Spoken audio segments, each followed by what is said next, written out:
Welcome to Saving Sweet William. This is our long-form video documenting our own experience of owning a property abroad.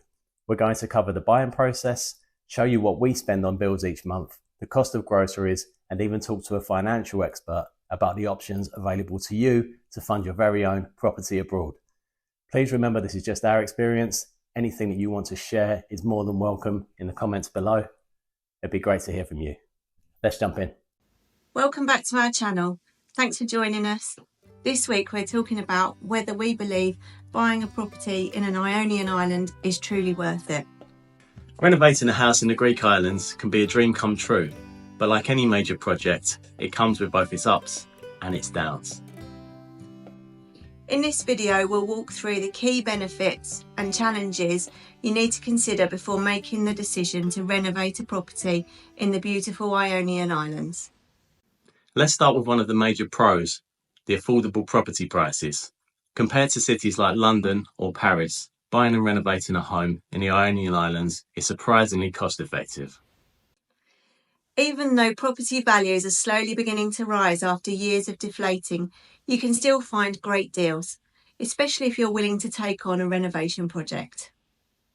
If you're seriously considering taking the plunge and buying a place in Greece, one of the major downsides that you may not be aware of is the limited direct flights during the winter time.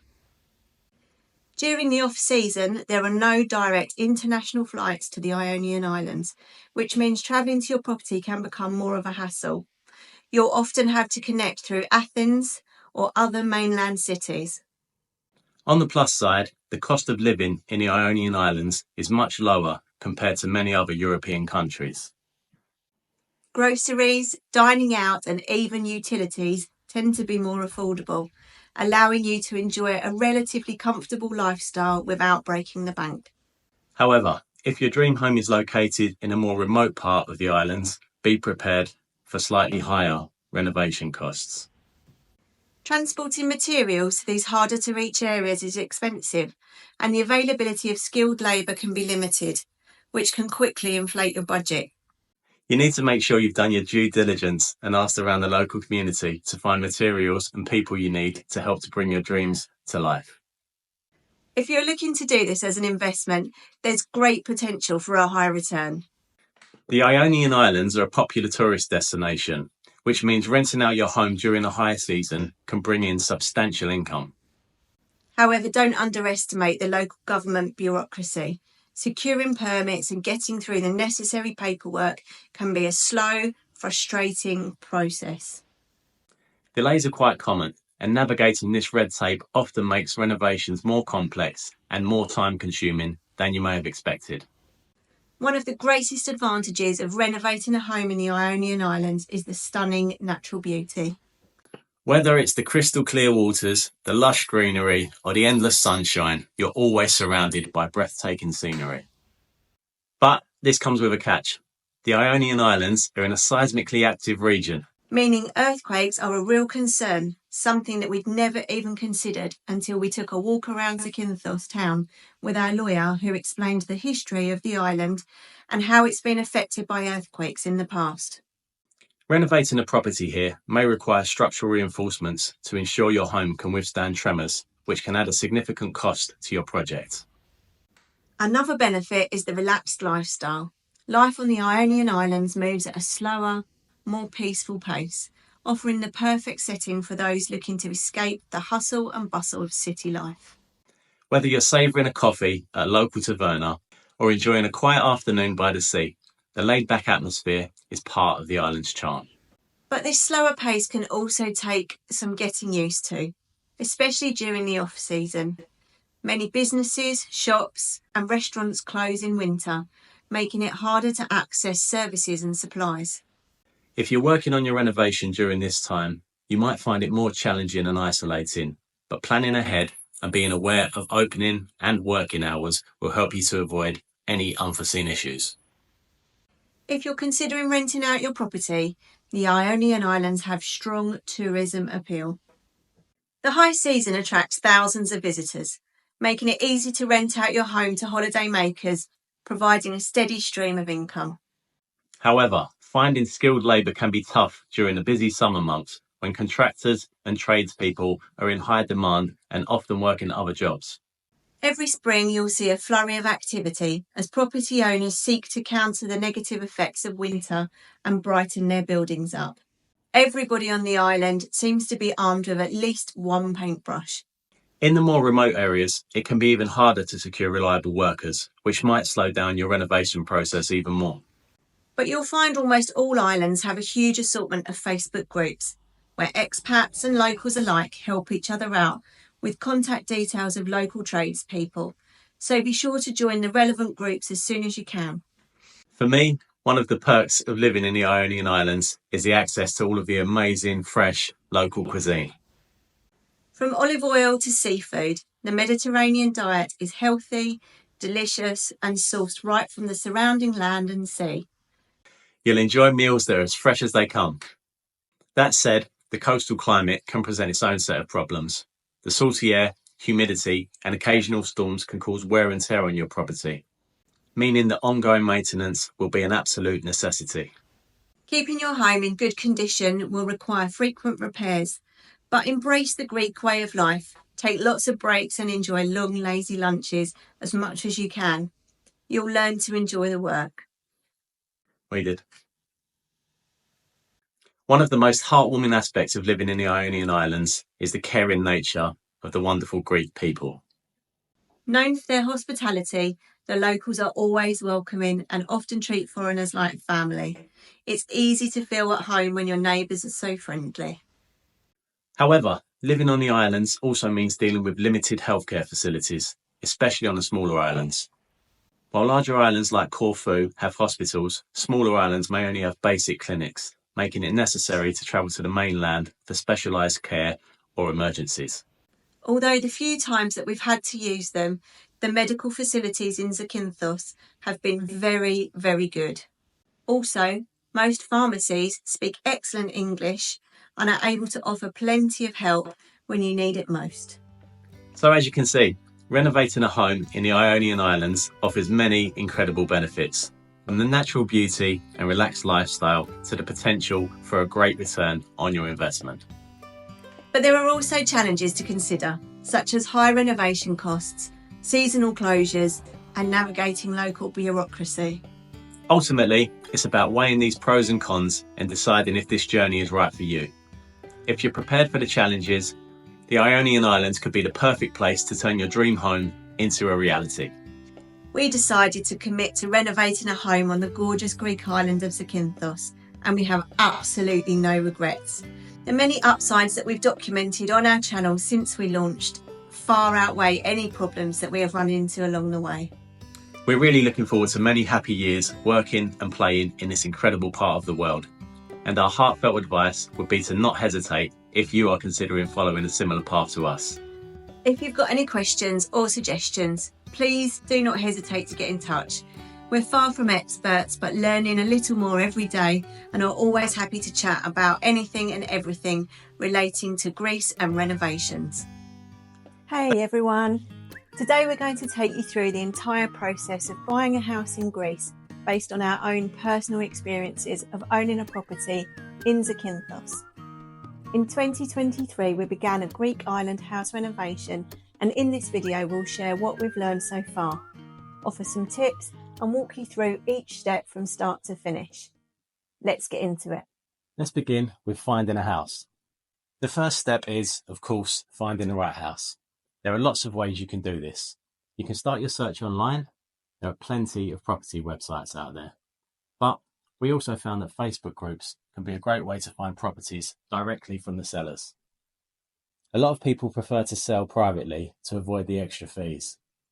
Another thing to note, estate agents in Greece aren't always officially registered like they are in other countries, so you need to be careful and do your research on who you're dealing with. Also, it's common for buildings or developments to have signs outside advertising that they're for sale by the owner. This is perfectly normal. Let's look at off-plan and new developments now. If you're thinking about buying off-plan or a new development, be extra cautious. Make sure everything is in writing, especially if the developer or seller promises to finish parts of the property, like installing a kitchen, a bathroom, or other fittings. Don't just rely on verbal agreements. Get all of the promises signed by the developer and by your lawyer. Agreeing on the price. Once you've found a house you like, it's time to agree on the price. You can negotiate just like in any other country. Some sellers might ask for a deposit, but in our case, we didn't pay one. Be ready for this depending on the seller's preferences. Hiring a lawyer. You'll now need to find a good lawyer. We found ours through the estate agent who manages lots of sales in the area. You'll find that most legal professionals will be connected in some way and will have done business with each other many times, so getting recommendations shouldn't be a problem. Most Greek lawyers speak multiple languages, so communication shouldn't be a huge barrier. A lawyer is essential for navigating the legal side of the purchase, especially if you're not fluent in Greek. They'll handle all the contracts and make sure everything is legally sound. Power of attorney. If you can't be in Greece to sign the documents, you can give power of attorney to your lawyer. This allows them to sign on your behalf. You can do this at the consular office or through a notaire. It's a pretty straightforward process and can save you a lot of hassle, especially if you're handling the purchase from abroad like we were. Greek tax number. To move forward with the purchase, you'll need a Greek tax number called an AFM. This is required for all transactions in Greece. You'll also need to open a Greek bank account, although we ended up using a Euro account from a UK-based bank. Depending on your own situation, that might be a good option for you too. Accountants and taxes. Next, you'll need a Greek accountant. The tax forms in Greece are much more complex than the UK self-assessment system, so a specialist is absolutely necessary. They help you file your annual tax returns, and once you see how much is involved, you'll realise you definitely need their expertise to avoid any issues. Let's look at all of the costs involved. We'll break down some costs involved in buying a house in Greece now. First of all, taxes. You'll pay around 3 to 4% in property taxes. Notary fees. These typically amount to about 1% of the purchase price. Lawyers' fees. Expect to pay between 1 to 2% of the property price for legal services. Agent fees. Estate agent fees can range from 2 to 5%, so factor that into your budget if you're working with an agent. Removal fees. You'll find that these vary greatly depending on where you're starting from and where you're ending up. Mortgages and financing. If you need to finance the property, securing a mortgage as a foreigner in Greece can be tricky. We'll cover this in more detail in a future video with a financial expert who will tell you all of the options available to fund and purchase abroad. Finalising the purchase. Once everything is agreed on and paid, you'll sign the final documents. You'll also need to pay a property tax called an NFIA every year. And if you're buying in a block of apartments or condos, don't forget to pay your maintenance fees promptly, or you might face penalties and you'll definitely face disgruntled neighbours. Keep the peace by being well aware of what needs paying in advance, and don't let anything take away from the incredible feeling you'll have of owning your own dream property abroad. Utilities and services. After the purchase is complete, you'll need to register for utilities like electricity, water and gas. It's a straightforward process, but like everything else in Greece, it requires a little bit of patience. Special considerations for properties. Now, you might notice that some properties in Greece seem quite cheap compared to other European countries. One reason for this is the 1996 Seismic building regulations. If you're buying an older house, you want to make sure it complies with these regulations, but your surveyor should do this for you. Also remember that all properties in Greece are freehold, which is great. But if you're buying in a block of apartments, your lawyer should check what you're responsible for in terms of joint bills and maintenance fees. This can save you from the surprises further down the road. So that pretty much wraps up our experience of the entire buying process in Greece, from searching for the perfect property to dealing with utilities and taxes. Welcome back to Saving Sweet William. We're really excited this week to have India Mustafa joining us from JMS Financial Services. Hi Joe, thanks for having me. Thanks for being here. It's really great to have you. Can you tell us what your mortgage expertise is? Yeah, so I'm not an international mortgage broker, but I can help you raise equity on a UK property with the purposes of buying abroad. Thank you. Today we're going to be talking about how to buy a property abroad. After years of dreaming about owning a property abroad, you come back from holiday and decide that this year you want to follow your dreams. You found a beautiful property and now you need to work on how to finance it. What are the options available to you? So you've got four options here. You can get an overseas mortgage with a UK lender, which is rare, but it's not impossible. It does depend on the country you want to buy in. You can get a overseas mortgage with an overseas lender, which can open you up to better interest rates, but it can prove more difficult being a foreigner. Or you can go the two most popular routes, which is raising finance on your UK property to buy abroad, or if you're lucky enough, you can buy the property outright. Is the financing of a property abroad a specialist market, and do high street names such as Barclays, NatWest offer products to finance property abroad? Yes, so it is a specialist market. You're going to have to find a specialist international mortgage lender and a broker that will deal with this for you.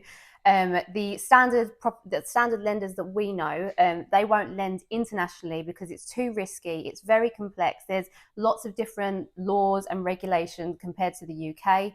But having said that, most of the UK lenders that we do know, they will allow you to raise equity on your UK property with the purposes of buying abroad.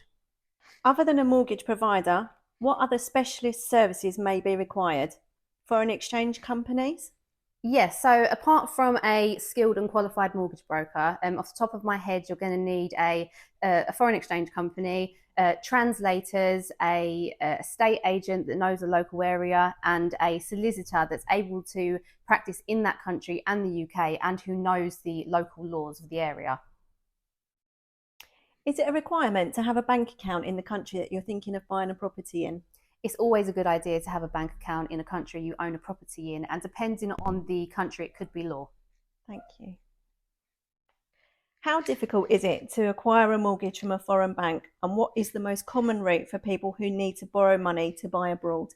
So it can be quite difficult, especially being a foreigner buying in a different country. Due to language barriers, there's going to be different laws than what we're used to here in the UK. Can be a really long process or a really short process. And I would definitely be on the lookout for fraud. So I would advise anybody to get independent legal advice before handing any money over. The most common, ways to raise money would be on a UK property that you already own here in the UK. That way, the mortgage is in your own language, and as British citizens, we have greater legal protection.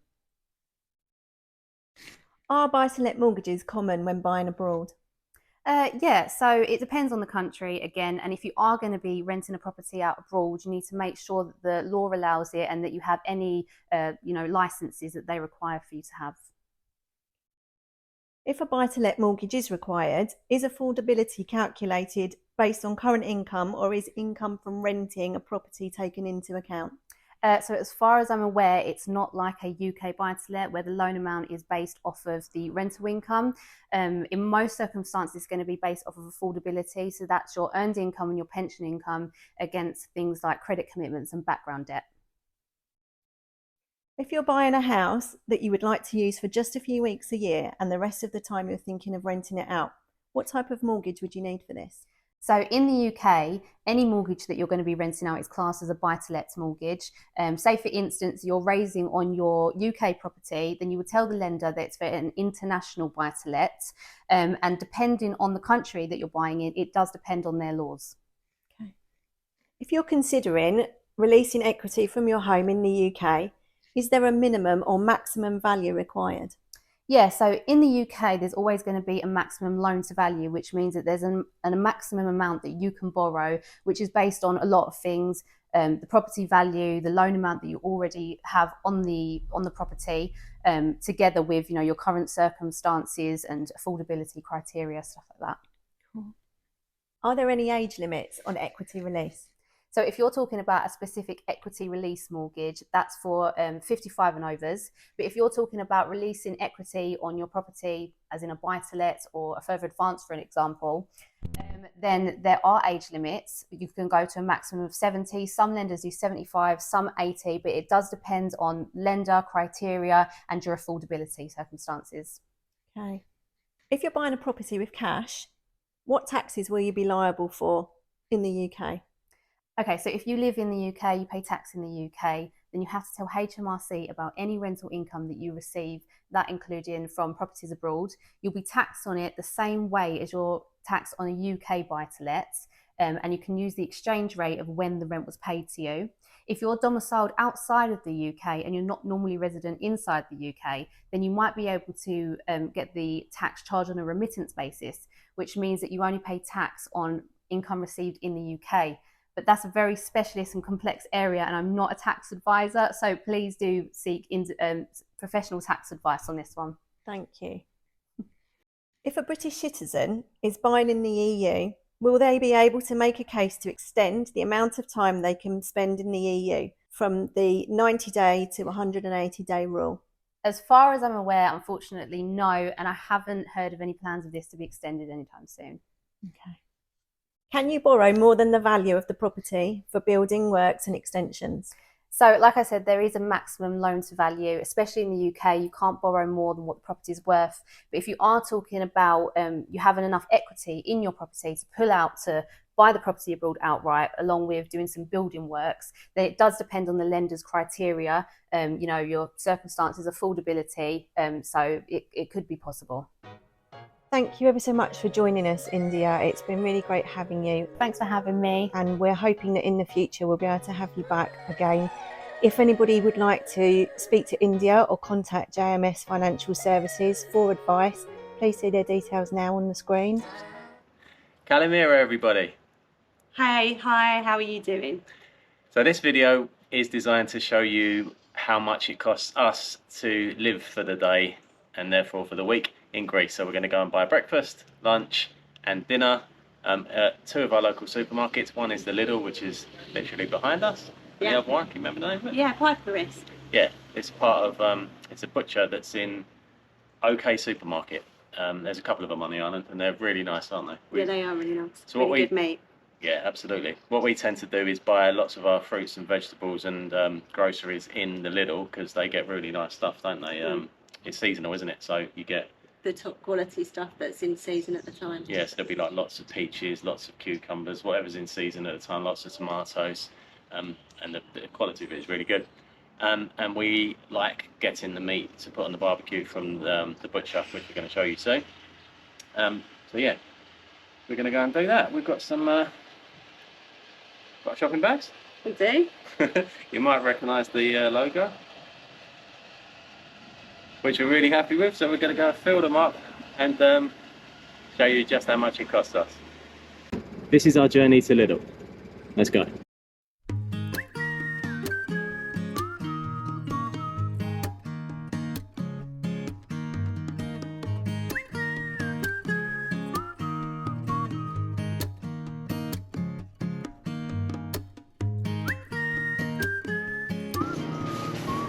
So we're going to start with our breakfast. This is our local Lidl.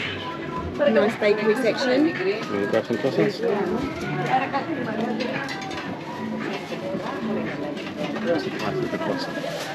Do you read Greek, don't you? Does that say croissant? I haven't actually learned croissant. I reckon it does.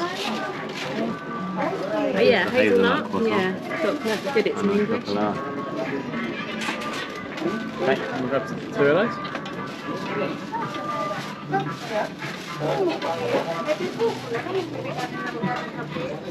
Dirty done.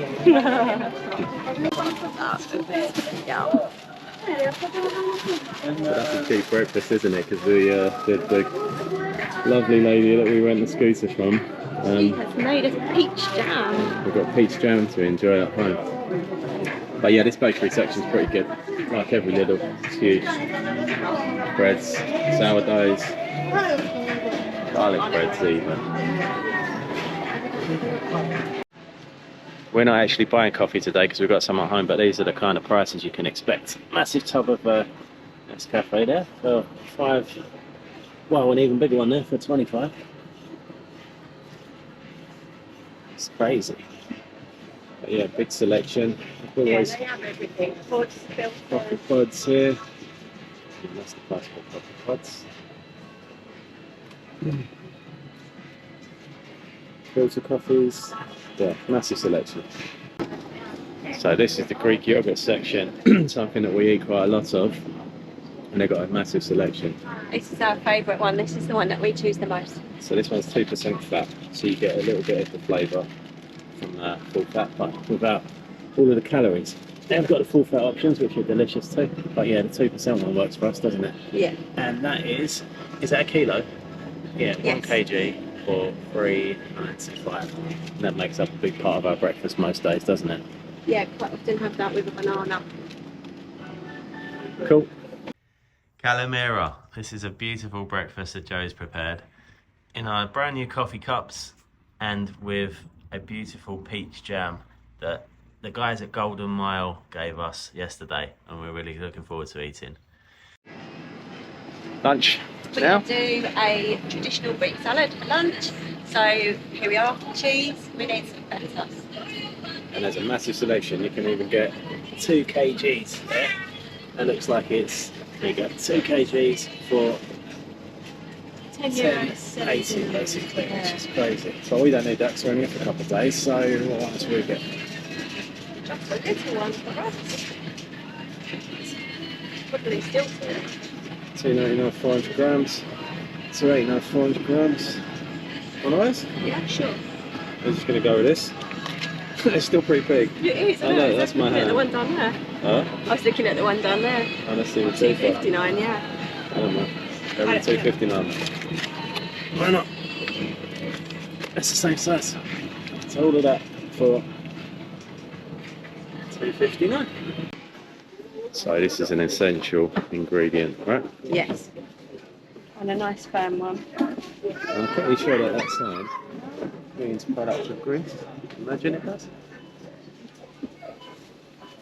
What do you think? I was telling you where they come from? It doesn't say on it. They're not going to come from fire, are they? That's for sure. No, and we have been over here before. I can't actually remember which trip it was, when onions were obviously in season.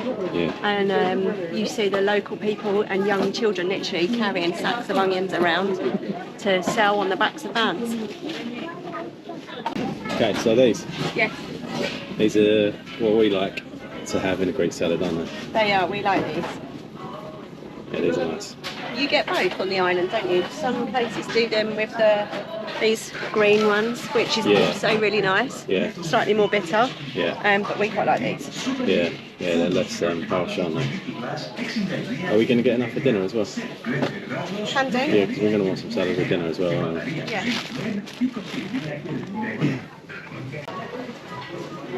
Okay, good idea. Right, what's next, Joe? Cucumbers. So you've opted for the baby ones, I right? have. I think they're nice because at home we only have like the standard size cucumber or the really, really mini ones. Yeah. So, and these are like, it's really nice. They're good. They're good. They've got a bit more flavour, haven't they? Yeah, they're super fresh as well. Okay, so we're just going to grab a pack of these corn flour bitters because they're really nice when you just warm them up on the charcoal that you've got going anyway. And they're on special offer right now. €1 for all of that. Crazy. Would you mind putting that in our black bag, please? Absolutely. I think I'm going to zip it up, sorry. Set up. It's a set up. Gonna have to display it even more now. Look at that. Look at that beautiful bag. Nice logo. Beautiful villa. Whoever designed that logo is a clever person, aren't they? Calamera. Clever people. The famous olive section. We like the kind of purpley ones, don't we? We do. Which are them? Yep. Alright, so they are $1.79. And I think very good. I think that was part of the reason why we originally bought those ones, was because they were the least expensive, and they're just so nice. There's no, you're not substituting any flavour. They're really good. And there you go.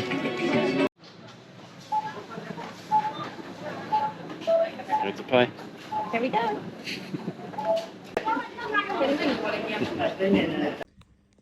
So from our very simple and very rudimentary kitchen, Joe has made a delicious Greek salad. Okay, we're at the next stop, which is Hyperis OK Groceries. Really nice place. Gonna go and see what meat they've got on offer. They always have really lovely meat. We've usually got a lot in the summertime, haven't they? Yeah, kebabs, burgers, Yep. whole chickens, sausages, everything you can imagine. And the food's delicious. The people are really nice too. The lady behind the counter, she's always really friendly. Oh yeah, she blows kisses. She does. Yeah. Go. Aw. Let's go and see if she's in there. Oh, this is one of the few places around here we can get bags of ice as well. In there, bags of ice in that freezer there. Well, look at all the dry aged meat.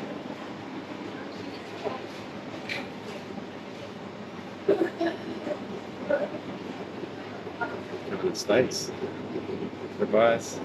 I think that's a sirloin. Yes. Strip loin they call it over here. And we have Big kebabs. Huh? Big kebabs. That's it, that's what we normally get, right? So that's the chicken ones? Yeah. $9.80 a kilo. Oh, that's not expensive. Those burgers are delicious. So nice. But your window wiper. Chicken burgers? Yeah, I reckon so. I think it's Only pork that's kebabs. chicken. Marinated pork. That's what you need to learn. The names of like meats and stuff. Try and speed up. And then you've got all like separates. Chicken wings. Okay, Joe's going to go and order what we want in Greek. I'm not. Huh? No. Okay, we've got burgers here. $4.20, and we've got chicken kebabs. $5.19. We probably didn't need that much food. It's so nice. €9.39. So the chicken kebabs were around £4 and the burgers were around £3.50. So 2 chicken kebabs that are already marinated with peppers. And they are huge chunks of chicken as well. They never show. No, not at all. But that's not bad, is it? £2 each No, it's amazing. for that much chicken.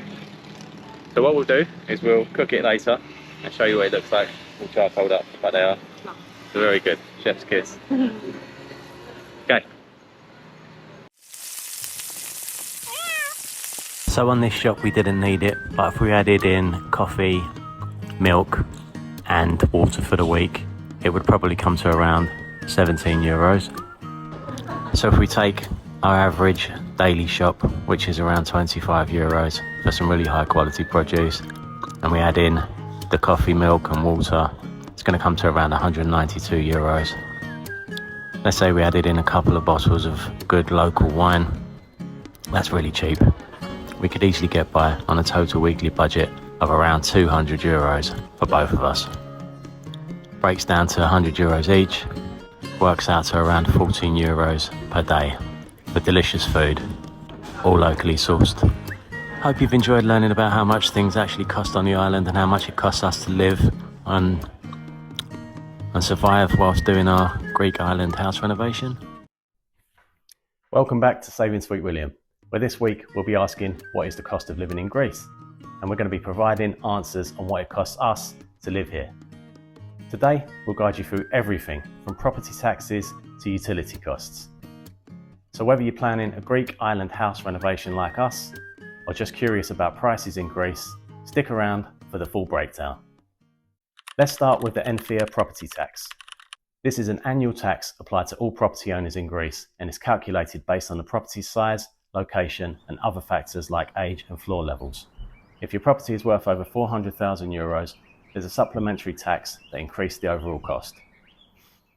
From our experience, owning a plot with a reasonable sized garden and a house with a footprint of around 75 square metres, the tax works out at around €150 per year. Let's move on to electricity costs. On average, electricity in Greece costs around 14 cents per kilowatt hour. Our last quarterly bill showed we used 1,460 kilowatts over the summer and came in at €211. They also charge standing charges, which are added to the bill, which bumped us up by around another €80. Energy costs can fluctuate based on usage, so it's important to manage your consumption. Most of our bill over the summer would have been from using the air conditioning, which we had running in pretty much all of the rooms while we had guests staying with us. Water costs in Greece are quite affordable, with average monthly bills ranging from €15 to €40, depending on your location. If you don't live in a tourist area, you'll almost certainly find yourself with water rations during the summer months.